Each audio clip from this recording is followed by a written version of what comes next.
Hello everyone, I am here to discuss with you class 12th paper. तो answer की discuss करनी है बस मेरे को, क्योंकि पूरा सैम्पल पेपर सॉल्व अभी नहीं हो पाएगा। थोड़ी देर बाद शायद आपको सैम्पल पेपर सॉल्व करके दिखाया जाए, लेकिन अभी के लिए आप अपने मार्क्स कैलकुलेट कर सकते हो with the help of CBSE answer की।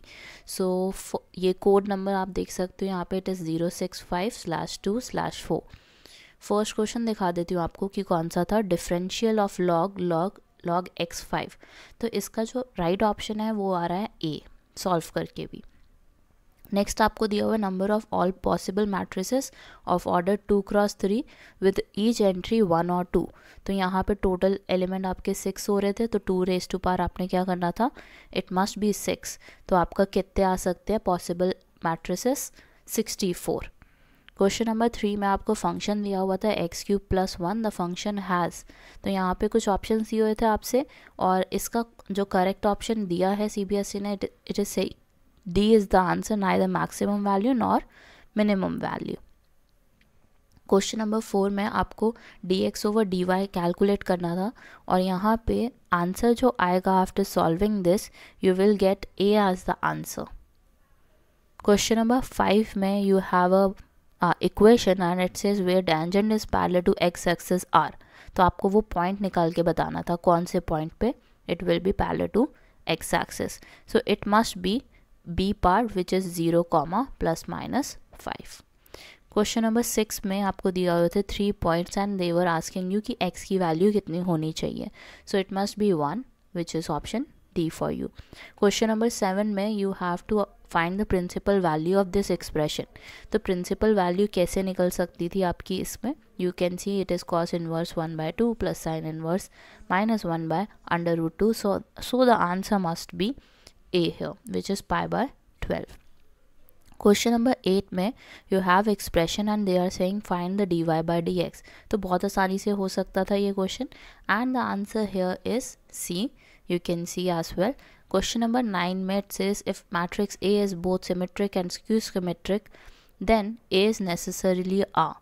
Symmetric भी आ रहा है और skew symmetric भी है, इसका मतलब उसकी क्या प्रॉपर्टी होती है, it can be 0 square matrix, क्योंकि और कोई हो ही नहीं सकता, पॉसिबिलिटी नहीं है। क्वेश्चन नंबर 10 में relation is there, x is there, relation is there, and they are saying कि रिफ्लेक्सिव भी होना चाहिए और सिमेट्रिक भी होना चाहिए। So it is only possible if this is the case. Question number 11 में लीनियर प्रोग्रामिंग का क्वेश्चन था, and yes we have to find the feasible region है। सो इसमें जो करेक्ट ऑप्शन दिया है इट वॉज B, कि 5 कॉर्नर पॉइंट्स होने चाहिए and the points are these 2। Question number 12 में आपको मेंशन किया हुआ था एक function, and they were saying कि कंटिन्यूस कहाँ पे होगा, k की वैल्यू क्या होनी चाहिए ऐसी। सो it must B D, which is 8। Next आपको दिया हुआ था कि कोफैक्टर्स निकालने हैं C31 का और C23 का, एंड देयर इज शायद प्रोडक्ट है यहाँ पे, क्लियर नहीं है, I think it is product. तो प्रोडक्ट लेना था दोनों वैल्यूज़ का। So it is coming out to be A as the answer, which is 5। Question number 14 में फंक्शन दिया हुआ था and it was written that it is decreasing in the interval. So it is D part as the option here. 15th में you have B as the option. Next question, question number 16, which is section B again. So यहाँ पे आपका जो I think one page here is missing, क्योंकि 15 के बाद direct आ रहा है मेरे पास 16 नहीं है, या 16 इज़ नॉट देयर। तो मैं आपको ऐसे ही बता देती हूँ जो मिसिंग क्वेश्चंस हैं यहाँ पे। 16 का बता देती हूँ, 17 का एंड 18 का। सो 16 का जो ऑप्शन है it is coming out to be D, 17 का C, 18 का A, 19 का इट इज़ A, 20 का इट इज़ B। सो ये भी आप अपने चेक कर लेना। 21 का जो ऑप्शन है आपका correct option, it is C। 22 का the correct option is B है। 23 का इट इज़ D, 1 2, एंड 24 का जो ऑप्शन आ रहा है हमारा, it says number of elements in A which are more than 5।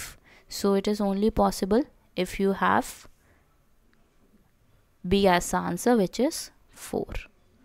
Then question number 25 में देवर सेइंग कि कंटिन्यूस कहाँ पे होगा k की वैल्यू के लिए, so it must be at point C which is 6. Answer is 6 for this. Question number 26 में after solving x square minus x, the answer is coming out to be A, that is twice of identity matrix. Next में 27th में it is given that we have x as a set and then function is given fx is there which is x square and x belongs to n. They are saying कि function कैसा होगा, so basically it will be bijective here. Question number 28 में the right option is C which is R. Question number 29 में right option is D. Question 30 में the right option here is adjoint of A निकालना था आपको and उसका भी mod. So the answer is coming out to be C here which is 25. 31 में the answer is coming out to be C part. 32 में they are saying matrix is there, a cube is there, then find the value of alpha. तो इसको use करके आपने क्या करना था, alpha की वैल्यू निकालनी थी. And the answer, the correct option here is A which is +-3 for you. Question number 33 में the answer is coming out to be B. Question 34 में प्रिंसिपल वैल्यू का क्वेश्चन है फिर से. Again the value here is B, that is -π/2. Question 35 में it is coming out to be A. Question 36 में you are getting answer as D. Question 37 में it is coming out to be B which is 1 on 1. Then 38 में your answer is coming out to be D at 2 corner points where value of Z are equal. Then in 39 it is coming out to be A which is 4. Then 40 it is coming out to be A again which is 8. Now section C, last one. Here in this case they have given some surface area type question. So in this case question number 41, answer is coming out to be C, minus should be there in between it. 42 में you have D as the answer which is A minus 8B. 43, in 43 you are getting answer A as answer. Now the next one it says inverse निकालना था आपको, तो inverse जो आपका final answer आ रहा है it is coming out to be D.